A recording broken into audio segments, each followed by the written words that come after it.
I want to share with you a horrifying personal story that radically changed my own thinking and perceptions about the world and about myself. In 1978, I was around 19 years old when by a miracle a door opened for me to go to the United States for my undergraduate studies. As a student in a virtually all-white university, I managed to assimilate myself into the world of my new American friends and college mates fairly easily. Yet, it was in that period that I first came face to face with my own identity, not just as an African, but as a Black African. Something happened at the end of my first full year in the US that changed me. During the last week of the semester, about the time when students begin to worry about what they will do to make money during the long summer break, one of the older students invited me to an evening meeting that he himself would be attending. The meeting turned out to be a recruitment meeting where, for about an hour, a man skillfully presented what he referred to as the opportunity of a lifetime. It was an invitation to join a band of students from across America that would be trained and hired as direct sales agents for a successful publishing company based in Nashville, Tennessee. I didn't have any plans for the summer, and so I quickly signed up, even though I didn't fully understand what this was all about. So when the semester closed, I teamed up with a group of students for the long ride to Nashville, Tennessee, from Texas, where I was studying. We arrived in Nashville late in the evening and went straight into the big hall where we joined some 3,000 other students from across the country who were already there. There was a lot of excitement in the room, and I came to learn that many of them were there for the second, third, or even fourth year. It was actually a very intense week of learning. We worked hard. We studied volumes of material covering sales techniques, and we memorized our sales pitches and studied our products and practiced our presentations again and again. In between all this, we listened to motivational speeches and powerful testimonials from students who had come in previous years. At the end of the training week, we were divided into groups of 2 or 3 and assigned to different territories where we would be spending the summer walking from door to door with the mission of getting rich by selling as many books as possible. Me and 2 other students that I hadn't met before were assigned to a place called Winston-Salem, North Carolina. The 3 of us traveled in one car and decided to share a room in a small hotel in the town.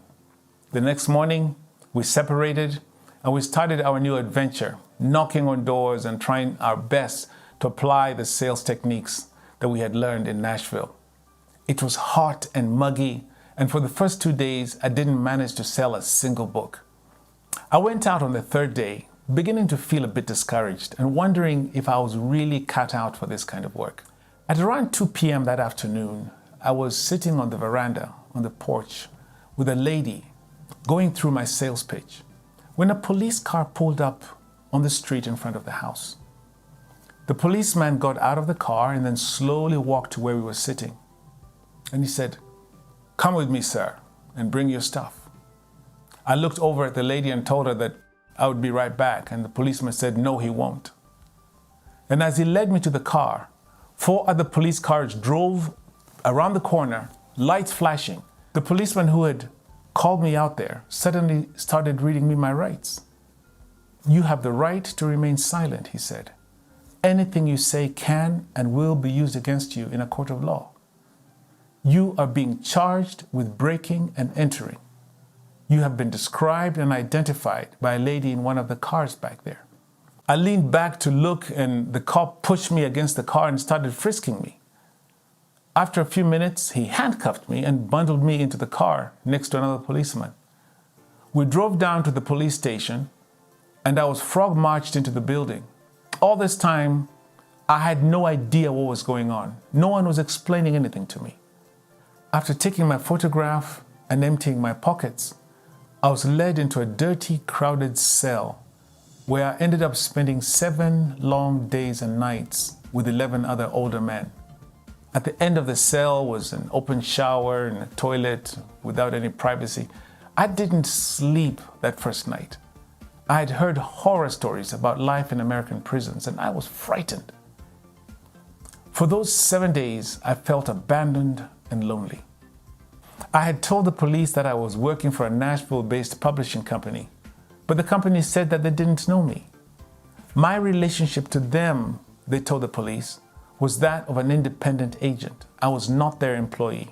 Sorry, there was nothing they could do to help. I had been allowed one phone call, and I used it to deliver a message to my 2 roommates at the hotel. They later claimed that they never got the message. On my second day there in the prison, I was taken out of the cell and introduced to a lawyer that the court had appointed to represent me. He was no help. I explained to him that I had done nothing wrong, but he insisted that I should just confess that his job was to do his best to convince the judge to reduce my sentence. I stuck to my story, and finally he walked out in a huff. My crime, I later came to learn, was being black on the wrong side of town. I should have known better, that there was a black America and a white America, and I belonged to neither. I'm not sure how this whole incident, this whole ordeal would have gone had it not been that on the 7th day, at the hearing, the lady who had charged me didn't show up, resulting in the case being dropped. I walked out of the Winston-Salem courthouse feeling angry and confused. I sat alone for a long time in a fast food restaurant, and I found myself longing for home. My young, innocent mind painted a picture of how life would be back home. I wanted to go back to Africa, where I would be judged not by the color of my skin, but by the content of my character, and where there would be justice and equality, an opportunity for every African to grow and to prosper. I had a dream.